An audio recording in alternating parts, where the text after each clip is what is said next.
de la reunión un espacio para las preguntas y discusión.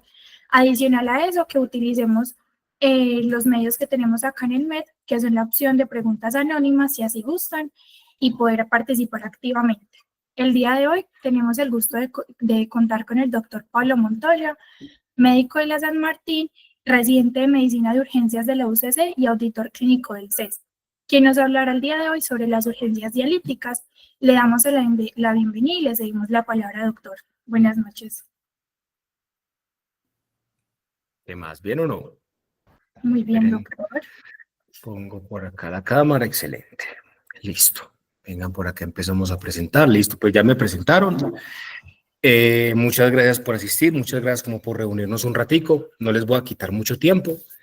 Y la idea es que empecemos acá como con una discusión. Antes de empezar, digamos que siempre he tenido un estilo de charla en el que voy a intentar hacerlo de manera muy práctica. Sé y conozco, aunque he visto algunos compañeros residentes en el grupo, la mayoría son pues, estudiantes de medicina o son médicos generales. Muy chévere que les gusta la parte del ambiente de urgencia. Entonces voy a intentar hacer la charla muy práctica para lo que tenemos que saber para enfocar al paciente y para desmitificar ciertas cosas, porque creo que no nos ganamos nada trayendo evidencia densa que nos puede enredar más. Entonces la idea es que hagamos como una charla muy amena, muy práctica, muy puntual de un tema que muchas veces le sacamos del cuerpo porque decimos, ay, qué pereza, eso como es de enredado, solamente me sé el famoso A, E, I, O, U. Entonces la idea es que desmitifiquemos algunas cositas y nos llevemos como buenas ideas de esto. Muy bien. Siempre uno tiene que empezar hablando de por qué es importante que hablemos del tema. Tendríamos que hablar de enfermedad renal crónica, tendremos que hablar de enfermedad renal aguda o de lesión renal aguda, pero digamos que sería muy extenso. Solamente les traigo 4 datos importantes. En países desarrollados, la urgencia dialítica o la terapia de reemplazo de renal urgente, como la encontramos en cierta literatura, pertenece más o menos el 8 y el 10% de los pacientes. En los países subdesarrollados, Colombia entre ellos, llegamos al 30% de los pacientes. ¿Por qué? Por cuestiones económicas, por cuestiones de cobertura en salud, por mal cuidado de las patologías crónicas, digamos cosas que nosotros ya sabemos y no somos ignorantes ante ello. ¿Y qué es importante? Predomina en hombres y sobre todo este tercer dático que para mí es el que más peso tiene, podemos llegar a tener una mortalidad del 50%, incluso hay revisiones que hablan del 70, 75%, pero digamos que les traigo esta cifra que es un poquitico más como en la realidad, incluso en la realidad de nuestro país. Entonces, porque es un tema que tenemos que hablar, porque no es despreciable, pertenece a nuestra condición socioeconómica y pues digamos que la mortalidad no es para nada despreciable. Siempre que hablamos de un tema de urgencias, tenemos que hablar del viaje. Hola. Profe, disculpa, es que creo que no estás presentando. No estoy presentando. No, señor. Pues no has pasado la diapositiva, eso, ya. Ya aparece la de triaje. Doc, pero dale ahí en la esquinita de abajo para que aparezca en la pantalla completa, porfa. Le doy en la esquinita de abajo, o sea, en Ahí. presentación. Sí, sino que no sale toda, dale ahí. Mira, pero ahí te doy, y a mí, por ejemplo, aquí me abre toda la pantalla ya de triaje, pues me abre la presentación completa. ¿No les da? No, sale pues como el PowerPoint. Sí, le sale pues solamente como si estuviera haciendo la... Compartir pantalla completa para poder que se vea. Exactamente, yo creo que toca dejar de compartir acá y compartirla, exactamente, y compartirla desde acá, no compartir ventana, sino que me toca compartir toda la pantalla y listo. Esperen, yo hago acá para que no salga el modo espejo. Listo, ahora sí. Ahora sí. Ahora sí, listo, gracias. Bueno, cuando hablamos de todo tipo de urgencia, tenemos que hablar, sobre todo de enfoque de las urgencias, tenemos que hablar de triaje. Y aquí es muy importante básicamente una cosita. Esto seguramente ya lo han revisado en otras charlas, en otros encuentros, seguramente ya lo vimos. Recordemos que en Colombia somos muy amigos de la escuela americana. El ESI es el sistema de triaje americano por excelencia. Hay otros, el de Manchester, el australiano, el canadiense, pero digamos que el americano es el ESI. Y aquí tenemos básicamente una serie de preguntas. Si mi paciente requiere una intervención inmediata o está inestable, será un triaje 1. Si mi paciente tiene un grupo de riesgo, tiene alteración de los signos vitales, tiene un dolor exagerado o tiene una alteración del estado de conciencia, será un triaje 2, y ya dependiendo de los recursos, mi paciente será un 3, 4 o 5 respectivamente. ¿Por qué les traigo esta diapositiva? Porque el paciente en urgencia dialítica me lo puedo encontrar en cualquiera de estos niveles. Y ahorita que lo revisemos y que veamos un poquitico la parte de cómo se enfocan estos pacientes, la urgencia dialítica junta unas cosas bastante curiosas, por ejemplo, con lo que son las urgencias endocrinas, y es que es raro el paciente que nosotros identifiquemos desde el comienzo que puede tenerla. Es más un hallazgo que vamos a tener cuando pidamos unos exámenes o cuando ya empecemos un interrogatorio más extenso. Recordemos que el triaje no hace diagnóstico. El triaje es una herramienta que utilizamos en urgencias para evitar que se nos pase un paciente crítico o para evaluar el riesgo. Entonces, esto, ¿por qué se los traigo? Porque no significa que mi paciente completamente estable, que pueda hacer un triaje 3, no tenga una urgencia dialítica. Ahora, tampoco vamos a gastar recursos en salud, y eso ya vamos a hablar un poquito de ese tema. Pero es muy importante que entendamos que es un paciente que viene en todas las gamas de presentaciones. Para ya ir entrando en materia, tenemos que hablar de definición. Si yo no sé qué es una urgencia dialítica, pues en ningún momento voy a identificar a mi paciente ni voy a decir qué es lo que está pasando. Esta es una revisión que sale de Enfoques de Medicina Interna del 2019, digamos que es una revisión en español, es bastante coquito, yo les dejo la bibliografía con los encargados directamente, y digamos que sale directamente del ASCADIGO. Es la necesidad de realizar una terapia de reemplazo renal en las próximas horas, y esto es muy importante de lo que vamos a hablar, de desmitificar lo que es urgencia dialítica, de desmitificar este concepto que muchas veces encontramos de emergencia dialítica, eso es bastante cuestionable, con el fin de evitar complicaciones graves o incluso la muerte. ¿Listo? Y vamos a tener dos grandes variantes. Un paciente, ¿por qué llega a urgencia dialítica? Pues porque tiene una lesión renal aguda que ha empeorado a tal punto que ya el riñón perdió toda función de capacidad y de control metabólico. O un paciente que estaba ya en una enfermedad renal crónica y ha ido progresando por las razones que sea y ya llevó a mi paciente a esta pérdida propia de la función renal.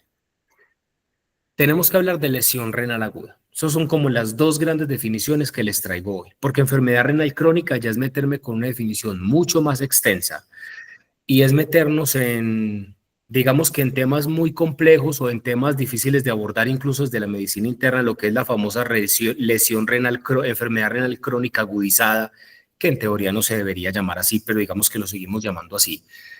Pero no los quiero enredar como con todos estos términos y los voy a plantar en que dominemos qué es una lesión renal aguda. Listo. Una lesión renal aguda definido por la CADIGO es un paciente que en las últimas 48 horas o en los últimos 2 días ha tenido un aumento de 0.3 de la creatinina. Un paciente que teniendo una creatinina basal en los últimos días, en la última semana ha tenido un aumento del 50%. O un paciente que tiene un gasto urinario por encima de 0.5 cc kilo hora. ¿Qué es lo berraco de este término, doctores? Es que si nos vamos a que mi paciente ingresa a urgencias y ya tiene una creatinina alta, casi que CADIGO me está diciendo a mí, hasta que no tengas una basal, tú no puedes dar un diagnóstico. Y esto, pues digamos que si nos pegamos a la academia, es cierto, y al tiempo no. Pero por eso les traigo esto, por eso se los menciono de una vez, porque vamos a olvidarlo un poquito, sobre todo con el tema de la creatinina, en la urgencia dialítica, que nos vamos a dar cuenta que no tiene casi validez y que en verdad no es un valor, ni es un examen del que nos vamos a pegar tanto y vamos a utilizar otros tipos de valores para definir cuándo mi paciente esté o no. Y finalmente, pues tendremos unos grados, un grado 0, 1, 2 o 3, y eso va a variar, depende de cuánto me aumentó esa creatinina en el tiempo y cómo está el gasto urinario. Digamos que esto es un término que ya conocemos y que podemos consultar de manera rápida, porque en medicina no muchas veces sabérnoslo de memoria, sino dónde está, dónde encuentro ese tema. Muy bien. Ya con estas definiciones, ya teniendo claro más o menos para dónde vamos, tenemos que hablar de la fisiopatología. ¿Por qué un paciente tiene una lesión renal aguda? ¿Por qué un paciente con enfermedad renal crónica se empeora su función renal? ¿Y qué me lo va a llevar a una urgencia dialítica? Entonces tenemos que entender 3 grandes conceptos. Cuando la perfusión renal o la presión de perfusión glomerular cae por debajo de 55 a 60 milímetros de mercurio, se activa el eje renina-angiotensina-aldosterona. Sabemos que el eje renina-angiotensina-aldosterona la mayoría de las veces por intentar hacer bonito termina siendo feo y genera una vasoconstricción tanto a nivel eferente, menor a nivel eferente, más aferente, me corrijo, que me genera una disminución de la perfusión renal que ya estaba empeorando, de hecho la empeora, y empieza a haber una retención de líquidos.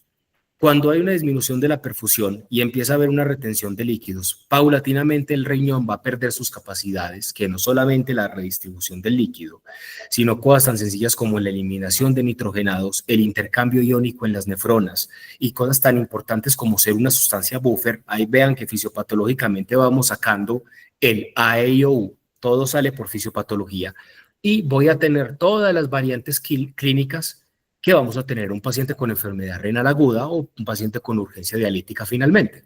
Entonces vean que no es un tema tan complejo como muchas veces uno le saca el cuerpo para leerlo y es bastante sencillo de entender cuando ya entendemos la fisiopatología. ¿Cuáles son las principales etiologías de un paciente que me llega a una urgencia dialítica?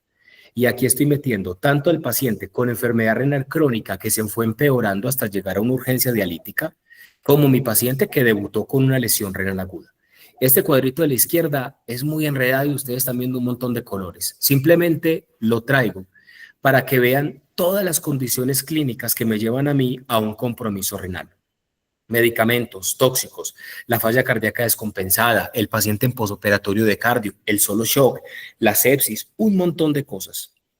Pero básicamente todo esto que ustedes están viendo se nos traduce a la derecha con las tres famosas etiologías de la lesión renal aguda. Yo puedo tener una lesión renal aguda prerrenal, que como están viendo aquí, la gotica de agua es algo está haciendo que al riñón no le llegue agua.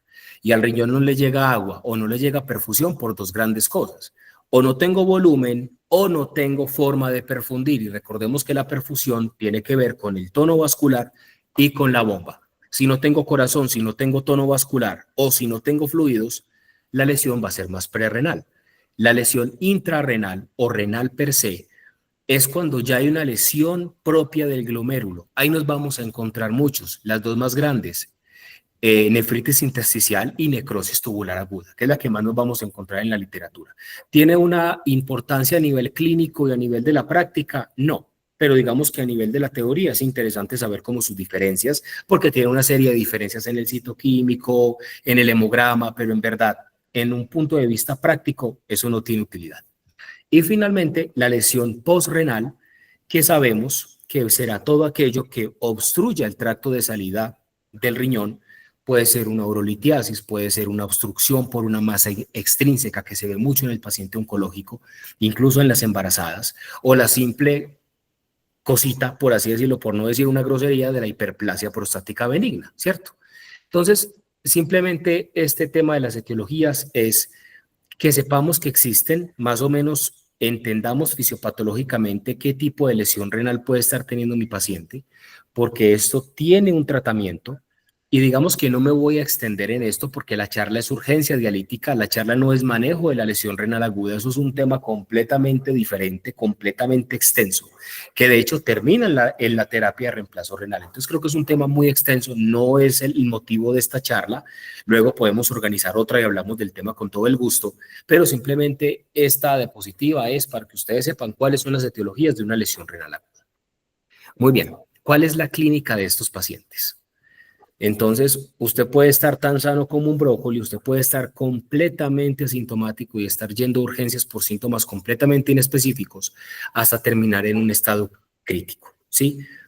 De hecho, las grandes revisiones de la bibliografía me dicen a mí, el paciente con enfermedad dialítica o con urgencia dialítica va a debutar más es por el empeoramiento de los síntomas de la enfermedad que lo llevó a una urgencia dialítica que por las mismas alteraciones metabólicas.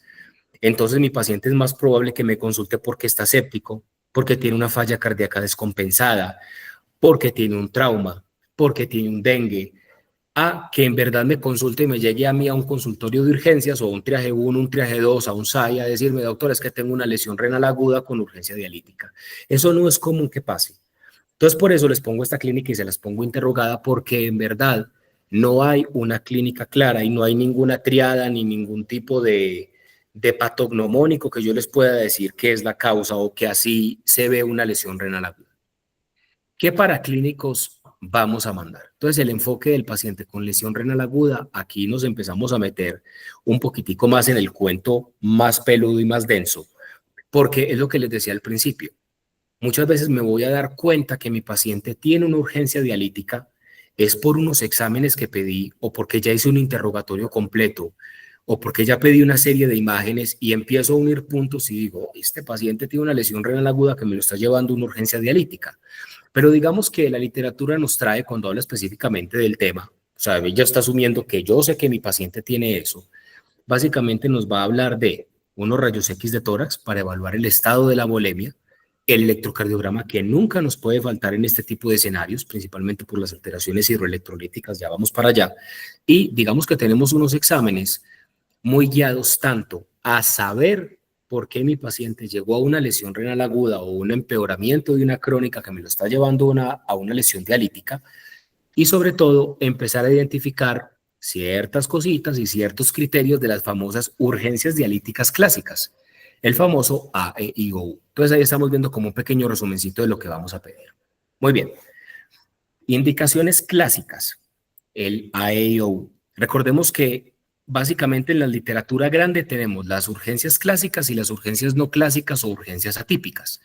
Las atípicas se las voy a mencionar, no es el día a día de nosotros, pero igual es muy chévere que las conozcan y que sepan que existen, pero nos vamos a enfocar hoy en las clásicas. Entonces el famoso AEIOU sigue existiendo, sigue siendo válido cuando nos vamos a revisiones grandes de tema. Todavía se menciona, digamos que ya no tan mnemotécnico para quitarle como ese toque infantil que algunos dicen que es infantil, a mí me parece que es una forma muy dinámica de aprender. Pero bueno, entonces tenemos la acidosis, tenemos las alteraciones electrolíticas, tenemos las intoxicaciones, tenemos la sobrecarga y tenemos la uremia. La idea es que vamos a empezar a desglosar una por una y no que todo mi paciente acidótico lo dializo o que todo paciente hipercalémico lo dializo, sino empezar a hacer de manera muy puntual cuando ya mi paciente entra en este concepto que yo llamo un nefrólogo y llamo una UCI a decir mi paciente necesita terapia de reemplazo renal. Y las indicaciones especiales, aquí se las dejo, vuelvo y les digo, no es tanto del escenario de ustedes, muchas veces ni siquiera del nuestro, y es la hipertermia grave, por encima de 41, ahí estamos metiendo intoxicaciones y otro montón de cosas, y la hiperamonemia severa, usualmente en pacientes con falla hepática, incluso también se puede llegar a ver en pacientes con intoxicación por ácido valproico. Muy bien, ahora sí, empezando. Acidosis metabólica, y vean que este apellido es muy importante, metabólica. ¿Qué nos dice la literatura? Yo voy a manejar a mi paciente de manera dialítica o con terapia de reemplazo renal cuando mi paciente tenga un pH por debajo de 7,5, de 7,15, perdón, que esté anúrico o oligoanúrico y que no mejore al manejo médico. ¿Cuál es el manejo médico? Bicarbonato de sodio, la dosis que siempre conocemos, 1 miligramo kilo, se puede repetir, se puede poner en infusión, pero estas son las tres premisas que, digamos, se tienen que cumplir y la literatura son muy claras en que se tienen que cumplir para yo decir, voy a invadir a mi paciente con un catéter doble lumen, sea yugular, sea femoral. Recordemos que el subclavio no es la mejor vía para yo establecer una terapia de reemplazo renal por el riesgo de trombosis que tienen los catéteres subclavios. Entonces, aquí es donde voy a empezar a manejar esta parte. ¿Listo? ¿Y esto de dónde salió? ¿A quién se inventó esto? ¿O por qué 7,15? ¿O por qué que esté anúrico? ¿Y por qué que no mejore el manejo médico?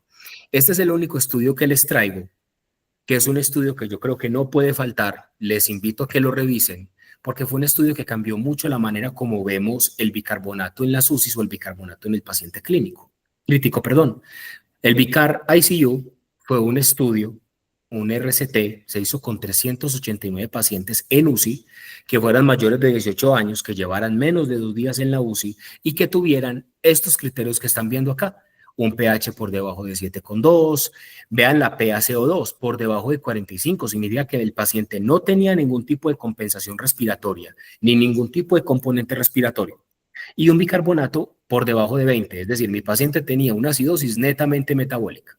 Entonces estos muchachos llegaron y dijeron, vamos a evaluar una serie de desenlaces poniéndoles bicarbonato en dosis de carga y luego poniéndoles una infusión y vamos a medir mortalidad vamos a medir estancia en UCI y vamos a medir dependencia a la terapia de reemplazo renal.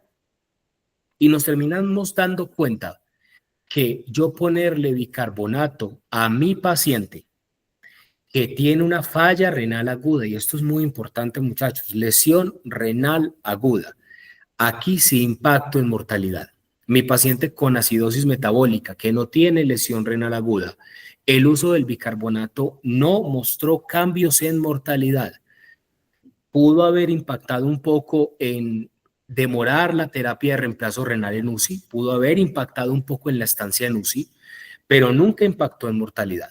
Entonces el mensaje grande es, para resumírselos, para ponérselos claro. Tengo mi paciente con acidosis metabólica, mi paciente tiene una lesión renal aguda. ¿Le puedo poner bicarbonato? Sí. Si ese bicarbonato le pongo una dosis, le puedo poner una segunda dosis, depende de la literatura. Hay unos que dicen que se la puedo poner a las 4 horas, otros a las 6 horas, otros dicen móntele una infusión continua. Pero si mi paciente a las 24 horas no ha mejorado o su estado viene deteriorándose, la acidosis empeora, ahí sí tengo todos los criterios para empezar una terapia de reemplazo renal. ¿Y cuál es la explicación fisiopatológica de esta? Recordemos que el metabolismo de los aniones del H, de los ácidos básicamente, el gran buffer es el bicarbonato, su metabolismo es renal. Al haber pérdida de la función renal, pues obviamente perdemos ese buffer y subsecuentemente mi paciente va a terminar en una acidosis. Entonces ese es el mensaje grande que quiero que se lleven para la casa. Cuando hablamos de trastornos electrolíticos, aquí nos metemos en todo el mundo. Antes de empezar con potasio, que es lo que más me importa que ustedes se lleven para la casa, porque si empezamos a hablar de cada trastorno aquí de fosfato, de disnatremias, de hipercalcemia, son capítulos enteros de medicina de urgencias, pues si nos quedamos hasta mañana a las 3 de la mañana, y esa no es la idea. ¿Cuál es el mensaje grande? Tenemos cuando un magnesio sea por encima de 10, cuando un calcio esté por encima de 15, esto es un calcio total no ionizado, recordemos que el ionizado son valores más bajos y es más costoso, entonces con el calcio total ajustado a albúmina tenemos la hiperfosfatemia por encima de 10 y las disnatremias severas que no responden al manejo médico, y esa va a ser casi que nuestra piedra angular cuando hablemos de urgencia dialítica, que no respondan al manejo médico. Eso casi que es Biblia y quiero que se lo lleven muy claro para la casa. Ahora sí tenemos que hablar de potasio. Yo creo que ya por allá hace un ratico no pude estar en la charla desafortunadamente. Ustedes repasaron el término de la charla de trastornos del potasio, creo que fue con Santiago, no recuerdo bien. Entonces, digamos que ya tienen eso claro, pero mensajes grandes. Las alteraciones del potasio, digamos que es la más famosa de este AEIOU, pero ¿qué tenemos que tener grande? Les voy a hacer un pequeño resumencito de lo que seguramente vieron con Santiago. Recordemos que cuando yo tengo un potasio por encima de 6,5 o por encima de 5,5, otros incluso dicen, indiferente del valor, si está por encima de 4,5 y su paciente ya tiene alteraciones en el electrocardiograma, eso se llama hipercalemia severa. Y la hipercalemia severa básicamente va a requerir intervenciones rápidas. ¿Por qué? Porque recordemos que este concepto que veníamos hace unos 5 o 6 años de el potasio ir aumentando progresivamente y eso me generará cambios en el electro, eso ya no es verdad.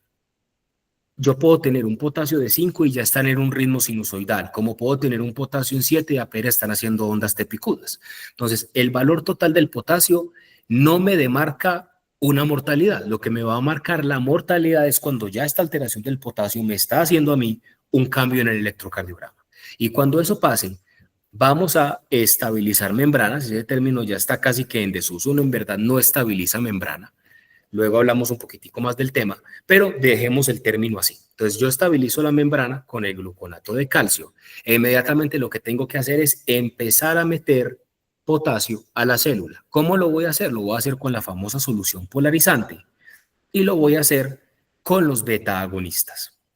Al tiempo, puedo empezar terapias de excreción de potasio. Tendré los diuréticos que aquí entran como en un interrogatorio muy grande porque muy posiblemente mi paciente esté anúrico u oligúrico, aunque podríamos utilizar los retos de furosemida, están descritos, los podemos utilizar, solamente que se deben utilizar con cautela, pero si ustedes quieren hacer un reto de furosemida no hay absolutamente nadie que se los impida, pero entendamos que mi paciente está anúrico o oligoanúrico.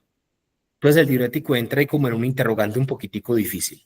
Y los cationes intercambiadores se los traigo para que los conozcan, pero en el manejo de la hipercalemia aguda no tienen tanta cabida. ¿Por qué? Por su intolerancia gastrointestinal, porque me pueden ocasionar diarrea, me pueden ocasionar isquemia intestinal y no me van a empezar a actuar hasta dentro de 8 o 12 horas. Entonces, en el contexto del paciente agudo no es tan importante. Y podremos utilizar el bicarbonato, la misma retaíla que les acabo de traer, solo si mi paciente tiene una acidosis metabólica grave y tiene lesión renal aguda. Vean que todo se va relacionando lo uno con lo otro y todo casi que lo sacamos por simple fisiopatología. Cuando hablamos de tóxicos, esto es muy importante. Otro mensajito grande que se lleven para la casa. Cuando mi paciente tiene una alteración o del estado de conciencia o de su estado hemodinámico asociado a una intoxicación y que no ha mejorado el manejo médico, esa es la indicación clara de yo hablar con un toxicólogo, con un nefrólogo, con un intensivista o con el mismo urgentólogo y decir, yo creo que este paciente merece una terapia de reemplazo renal. ¿Cuáles son los que más evidencia tenemos en este momento? El litio, el metalón, el etanol, el propietilenglicol, los salicilatos, el ácido valproico. No se los pongo porque digamos que ahí hay una peleita en temas de evidencia, pero cada vez estamos más en una población que nos vemos enfrentados a este uso de medicamentos. Entonces tengámoslo muy en cuenta. De tóxicos no tengo nada más que aportarles porque creo que es muy puntual y a veces es un manejo que ya se va a salir más de ustedes como médicos de urgencias. Incluso muchas veces a nosotros como urgentólogos ya se nos sale de las manos porque digamos que los tenemos como en un manejo más multidisciplinario.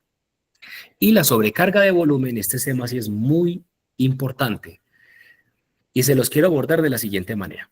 Ustedes se van a ir a leer un montón de cosas. Entonces ustedes van a leer una cosa que es el reto con furosemida, el uso del diurético de ASA, las tiacidas, el famoso bloqueo glomerular o el bloqueo tubular, que es ASA tiacídica más antagonista, para lograr que el paciente orine.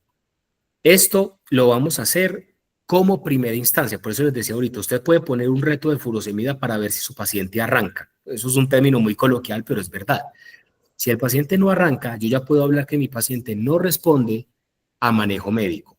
Yo les dejo la primera figurita, o sea, quédense con el manejo de furosemida, con este reto de furosemida. Los otros a veces son manejos más propios de la UCI, de pronto más acompañados de otros especialistas, pero una cosa que ustedes pueden utilizar en un contexto de urgencias es darle a su paciente un reto hídrico, le va a poner una sonda vesical, porque recordemos que básicamente la sonda vesical y el pulsoxímetro son nuestros mayores métodos de monitorización muchas veces en un servicio de urgencias, porque diuresis es igual a perfusión en la mayoría de las veces.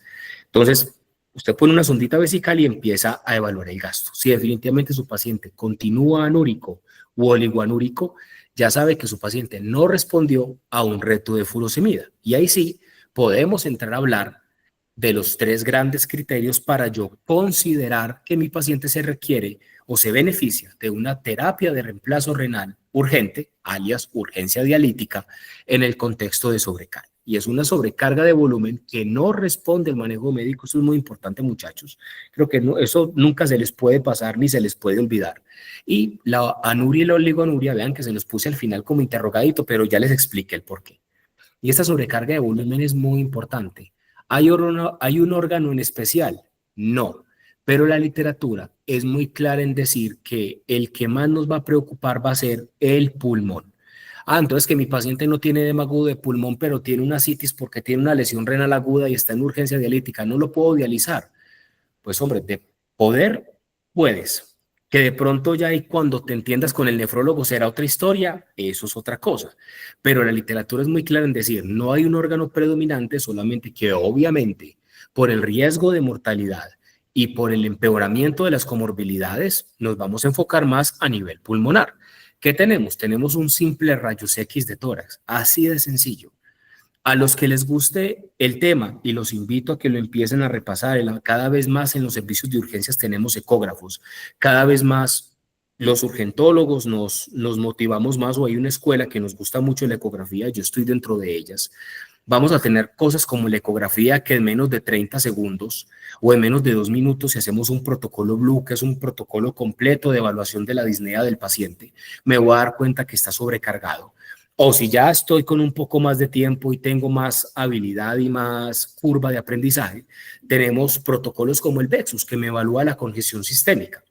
Entonces, el mensaje grande de la sobrecarga de volumen es: mi paciente no respondió a un reto de diuréticos, está anúrico o oligoanúrico. Esa la vamos a dar interrogada porque no va a ser un suficiente motivo para yo hacerlo. Y finalmente mi paciente tiene una sobrecarga de volumen que su órgano más importante, entre comillas, va a ser el pulmón, y que ya mi paciente está empezando a tener alteraciones de la oxigenación, o alteraciones de la hemodinamia. ¿Listo? Eso es grande de sobrecarga de volumen. Y la uremia es extremadamente sencilla. La uremia es cuando tengamos un boom por encima de 100. Otros hablan por encima de 80. Otros dicen, no nos quedemos ni con 80 ni como 100. Quedémonos entre 80 y 100. Y si mi paciente tiene hemorragia, porque recordemos que la uremia genera una cosa que se llama tromboastenia. Entonces mi paciente puede tener plaquetas normales, pero ellas no se van a unir por un montón de vías de la coagulación, que eso es otro tema complejo, eso es otro mundo entero. Entonces, o mi paciente tiene una hemorragia, o mi paciente tiene una pericarditis urémica, o mi paciente está encefalopático. Entonces, se los pongo a decir, o está por encima de 100, o está entre 80 y 100, pero mi paciente tiene alguna de estas condiciones. Y aquí sí les quito el titulito y el apellido de que no responda al manejo médico, porque en verdad no hay ningún medicamento que baje el ácido úrico en este contexto, porque nos estaríamos metiendo un poquitico con síndrome de lisis tumoral, que no es el contexto de la charla. Muy bien. ¿Cuándo la inicio? Entonces, ¿yo qué hago? Yo salgo como un loco corriendo, llamo a alguien, me voy para alguna parte. ¿Qué tenemos hoy en día? Y por eso se los traigo casi que de último, ya estamos acabando la charla, porque tenemos que desmitificar un poquitico este concepto de emergencia dialítica. Emergencia se define por el diccionario de la RAE como toda aquella situación que en pocos minutos o horas conllevará a una situación trágica. ¿Listo? Yo no sé los que hayan trabajado en altas complejidades. Aquí seguramente tengo profes conectados, tengo compañeros residentes que han trabajado en altas complejidades y se darán cuenta que cuando uno decide poner a un paciente en diálisis, eso se demora un ratico. Entonces, digamos que lo que yo les quiero decir no es que se tranquilicen ni se relajen ni hagan las cosas mal o hagan las cosas con menos premura porque se van a demorar, no. Cuando lo identifiquemos tenemos que actuar rápido, pero tenemos que entender que mi paciente no lo van a montar ya, porque hay que coordinar todo un equipo multidisciplinario. Entonces la pregunta es, ¿si la inicio antes de 12 horas o la inicio después de 12 horas? En pocas palabras, digamos que no hubo mayores cambios en mortalidad. Eso lo demostró este estudio. ¿Listo? Este estudio lo que terminó diciendo es, si yo lo dializo más rápido, puede que mi paciente termine requiriendo menos diálisis en el futuro, que si me demoro un poquitico más, pero no hubo impactos estadísticamente significativos en mortalidad. Vuelvo y les digo, el mensaje no es para que se relajen a que porque es un impacto en mortalidad, no. Muchas veces tenemos que aprender que aunque no impacte en mortalidad, impacta en funcionalidad. Y si usted no se mueve y no hace las cosas bien, hace que su paciente tenga que estar yendo día de por medio a sentarse 4 horas en una silla a que lo dialicen. Simplemente porque un estudio me dijo que no impactaba en mortalidad. Entonces, la literatura hay que saberla coger con pinzas. Y finalmente, les traigo este pequeño algoritmo que me pareció muy bonito, que es como de manera muy rápida, ¿qué hago? Yo ya identifiqué que mi paciente tiene una lesión renal aguda con alteraciones o que tiene una urgencia dialítica. Sí, entonces inmediatamente la inicio. Es decir, ya hice todo el manejo o yo ya me entregaron ese paciente por la noche, ya le hicieron de todo y definitivamente no mejoró. Ese paciente va para terapia de reemplazo renal. Si no, optimizo, pero se los digo, ahí tendríamos que entrarnos a hablar de lesión renal aguda, eso es un mundo entero. Entonces tendríamos que hablar de fluidos en lesión renal aguda, de manejo hemodinámico, pero en pocas palabras lo que vamos a hacer es mantener unas buenas presiones de perfusión, tengo que manejar bien las glicemias, manejar las alteraciones iónicas, listo, evitar todos los nefrotóxicos. Y voy haciendo controles. Si mi paciente con los controles mejora, me quedo tranquilo y ya voy evolucionando la función renal. Si no, definitivamente mi paciente tengo que ir a una terapia de reemplazo renal. Eso es como el concepto grande. Yo les dejo esta bibliografía, yo les dejo la presentación para que ustedes tengan pues como el pastelito, que me parece un flujograma muy interesante. Finalmente, ¿qué quiero que nos llevemos para la casa de todo lo que les acabo de decir para no volver a repetir unos mensajes claves? Siempre tenemos que identificar de manera rápida una lesión renal aguda. Siempre, por eso les decía al principio, como esta dicotomía de tengo que tener una basal para luego poder decir que mi paciente sí tiene lesión renal aguda. Eso es bastante discutible, ¿sí? Pero digamos que bueno, siempre sospecharla, siempre que no nos cuadre un cuadro clínico, que lo pidamos y tengamos una lesión renal aguda, preguntarle a nuestro paciente si él sufre de los riñones. Usualmente saben. ¿Listo? O si no, perdón. O si no, los familiares saben, ¿ok? Entonces documentaron muy bien de esa parte. Es necesario reconocer cuando ya estamos llegando a una CADIGO 3, que tenemos los criterios claros. El bicarbonato en casos selectos, que fue lo que hablamos, podemos utilizar las dosis de estrés de furosemida, que era lo que les mencionaba. Digamos que no hay una diferencia grande en si la empiezo temprano o si la empiezo tarde, pero como ya les hablé, la literatura hay que saberla entender, hay que saberla leer, mejor hagámoslo temprano y le ahorramos muchos problemas al paciente. Y finalmente, y esta última yo creo que es de los mensajes más grandes de la charla, es que esto es una decisión que se toma de manera multidisciplinaria. Si bien ustedes pueden entrenarse en invadir a un paciente con un doble lumen, o pueden entrenarse bien en tomar estas decisiones de cuando lo requiera, y esa es la idea de estas charlas. Recordemos que esto es una decisión no solo desde el punto de vista operativo, sino administrativo y de costos tan importante que se tiene que tomar de manera multidisciplinaria. Muy bien. Listo, chachos, muchas gracias.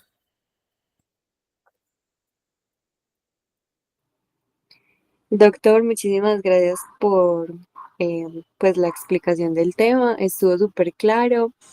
Acá en el chat tenemos algunas preguntas para que nos ayudes, por favor, resolviendo.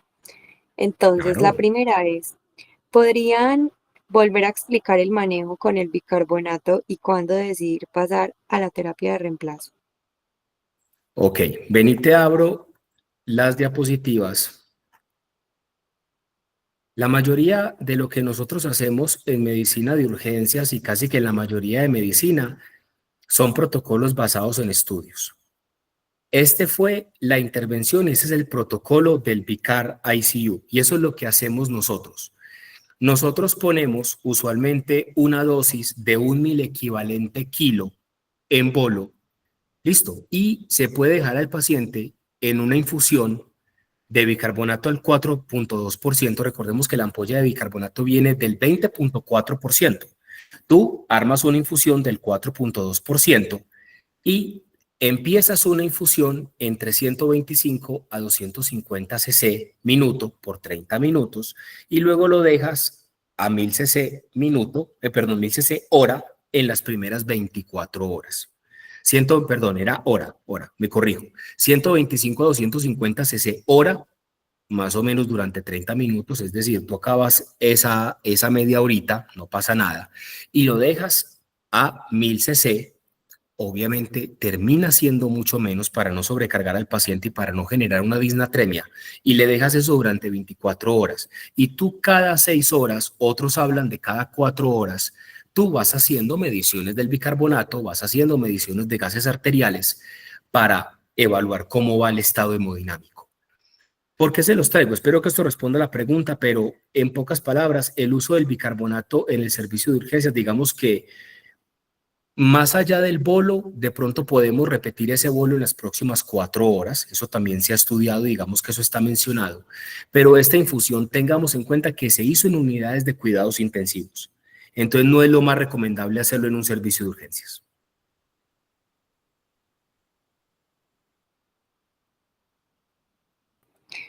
Listo. Por acá tenemos otra. Si el paciente presenta síntomas neurológicos, tiene uremia, ¿me adelanto en la diálisis urgente? Sí, si tu paciente tiene un boom, o sea, si tu paciente cumple con los criterios de por encima de 80 y está encefalopático con los criterios de encefalopatía, porque me dices que tiene síntomas neurológicos. ¿Qué son síntomas neurológicos? Porque si está focalizado es otra cosa. La uremia no focaliza o no debería, ¿cierto? Entonces, si tu paciente está encefalopático, que recordemos que es la alteración del estado de conciencia, del alertamiento y del contenido en las últimas 24 horas, que puede ser fluctuante o no, y eso tú lo sumas a un boom por encima de 80, tu paciente tiene una urgencia dialítica total. Tendrías que empezar a pensarlo. ¿De acuerdo? Perfecto, gracias. Por acá tenemos los pacientes con un mal estado nutricional, en quienes lo más probable es que no mejoren. ¿Cambia algo en el tratamiento con la diálisis que deberíamos tener en cuenta con ellos? En los pacientes desnutridos, digamos que el manejo grande no cambia. O sea, en cuanto a los criterios de cuándo se beneficien o no de terapia de reemplazo renal, chachos, no cambia. Siguen siendo los mismos. Ahora, hay tres grandes conceptos que yo les pondría. Uno, recordemos que la albúmina en estos pacientes es mandatoria pedirla, porque con eso voy a hacer correcciones de un montón de cosas, entre esas el calcio. ¿Listo? Dos, si mi paciente está desnutrido, ¿por qué está desnutrido? ¿Qué lo llevó a una desnutrición? ¿Cuál es el estado funcional de mi paciente? Y eso es un término a veces muy poco popular, pero yo tengo que ser sincero con el acompañante o con la familia, por así decirlo, y hablar muy seriamente, que el paciente se le va a someter a una terapia que puede solucionar una situación o no, porque ya la situación del paciente puede llegar a ser irreversible. Entonces creo que eso es otra cosa que uno tiene que llegar a tocar el tema. Y la tercera es que estos pacientes de pronto, ahí ya nos meteríamos más en el tema de terapia de reemplazo renal, es un tema mucho más denso, pero estos pacientes de pronto no les harías la terapia intermitente porque el riesgo de inestabilidad es muy alto, sino que se les hace terapia continua. Incluso no son tan agresivos y le empiezan diálisis peritoneal. Pero el contexto grande, para resumirte la pregunta, ¿hay algún cambio grande como en las indicaciones de ellos del famoso IAO? No lo hay.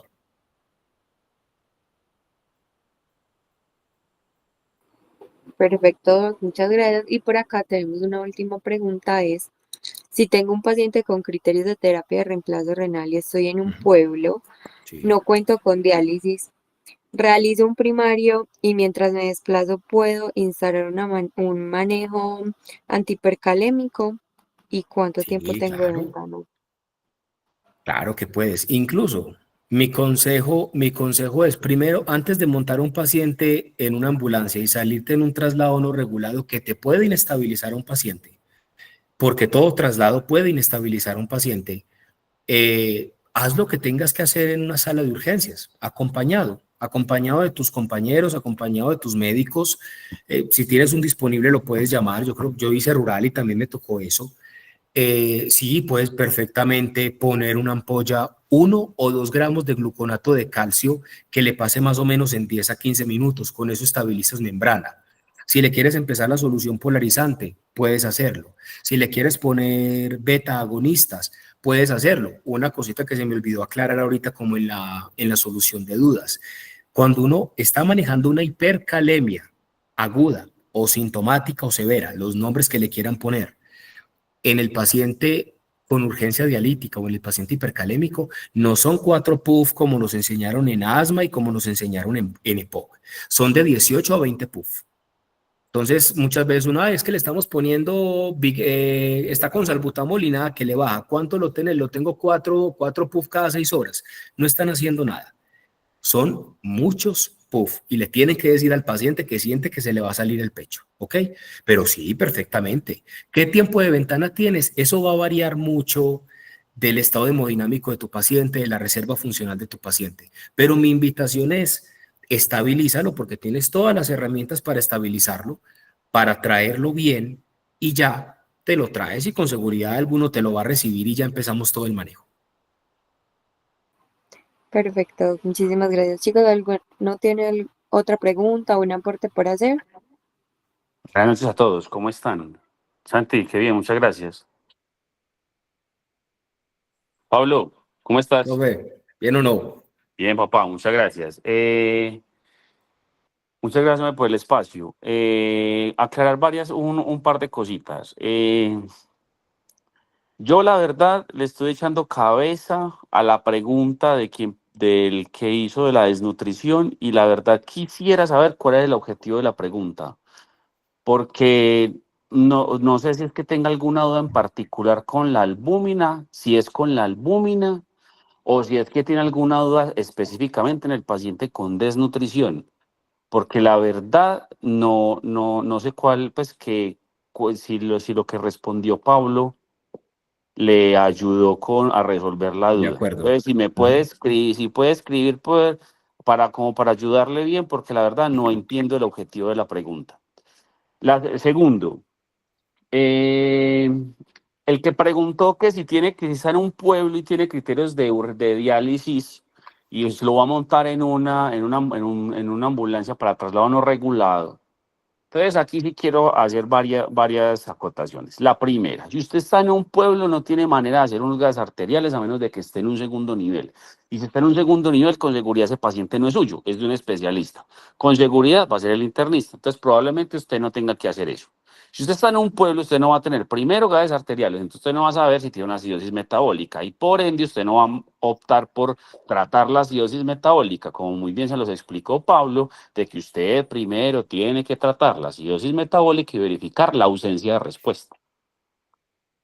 Si está en el contexto de una intoxicación, vaya y venga. Eso es otra cosa. En realidad, su traslado no regulado no es para que le hagan diálisis, sino para que lo vea un toxicólogo. Y entonces no aplica. Si el paciente, no sé, si usted tiene la oportunidad de hacer un BUN, si es que lo tiene, porque no todos los pueblos lo tienen, ojo con el BUN. Porque es que, a ver, si tiene derrame pleural, asumamos de que tiene un derrame pleural. ¿Usted cómo me va a decir de que ese derrame pleural es por uremia y no es por otra cosa? Y o si el paciente está encefalopático, ¿cómo me va a garantizar a mí de que esa encefalopatía es exclusivamente por uremia y no por otra cosa? Ojo con la encefalopatía por uremia, porque en realidad, como muy bien se los explicó Pablo, no hay un valor del cual al partir usted diga, ese paciente la encefalopatía es por uremia, porque en realidad no hay un valor estándar. Lo que le define si el paciente hace una encefalopatía por uremia es la velocidad de instauración de la uremia. El valor de 80 de BUN está determinado en los pacientes que hacen lesión renal aguda. A partir de 80 en un paciente que no tiene antecedentes renales. Si le hace, y ese paciente está encefalopático y usted descartó otras causas de encefalopatía, ahí sí usted podría echarle la culpa a ese BUN de 80 que la encefalopatía es por el BUN.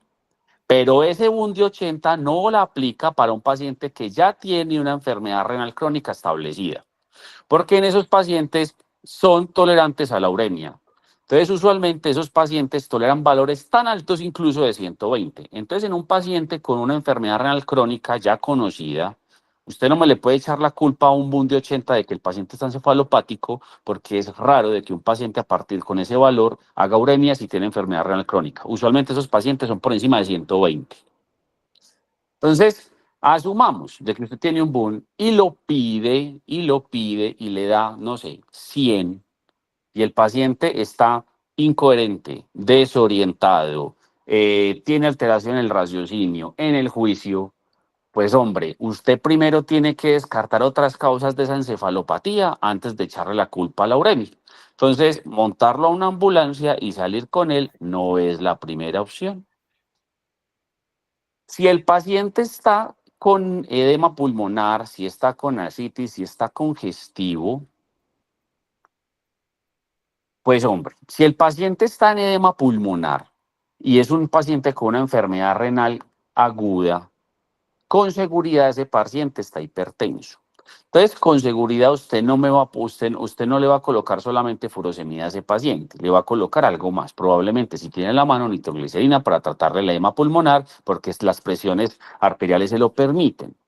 Entonces, la primera opción no es salir y montar al paciente en una ambulancia. Usted tiene otras opciones de tratamiento antes de. Y con seguridad, usted no va a pensar que si su paciente tiene un edema pulmonar, usted le puso furosemida, usted le puso nitroglicerina y no sé, tiene creatina de 4, con seguridad usted no va a pensar de que ese paciente requiere diálisis. No, usted primero tiene que buscar el por qué el paciente tiene una lesión renal, tiene una lesión renal con un edema pulmonar.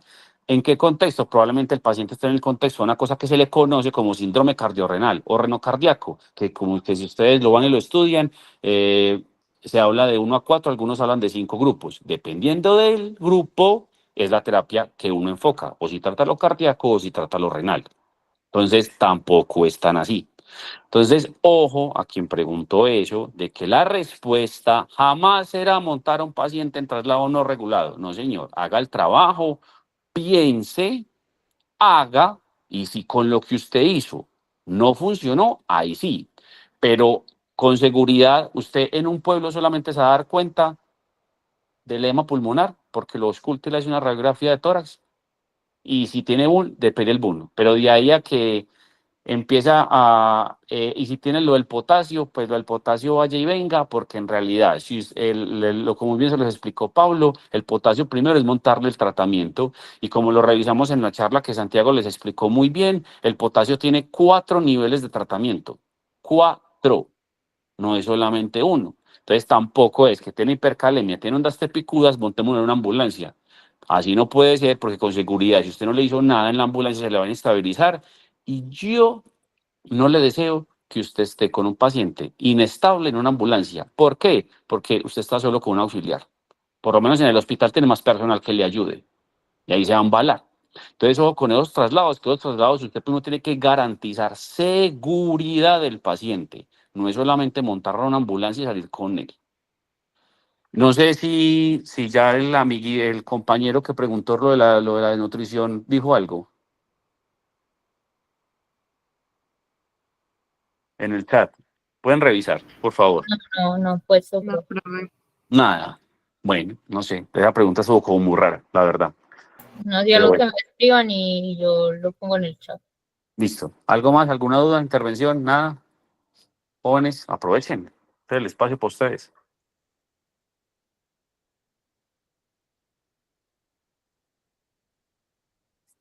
No, profe, alguien había levantado la mano, pero no la quitó, entonces no sé quién fue. Pero ya todas las dudas quedaron listas. Listo, muy bien. Pablo, muchas gracias, hombre. Qué bueno verte. Un saludo, Igual, hermano. profe. Un abrazo. Claro, profe. Éxitos a todos. Buenas noches. Gracias. Bueno, chicos, Chao. entonces hemos llegado al final pues de la sesión. Agradecemos al doctor Pablo por su presentación y a todos los que estuvieron pues activamente en esta presentación. Esperamos que la información que les compartió el doctor hoy les haya sido útil para su práctica clínica y académica, y les recordamos que dentro de 2 semanas tenemos nuestra próxima charla, que es del manejo inicial del paciente con falla cardíaca aguda.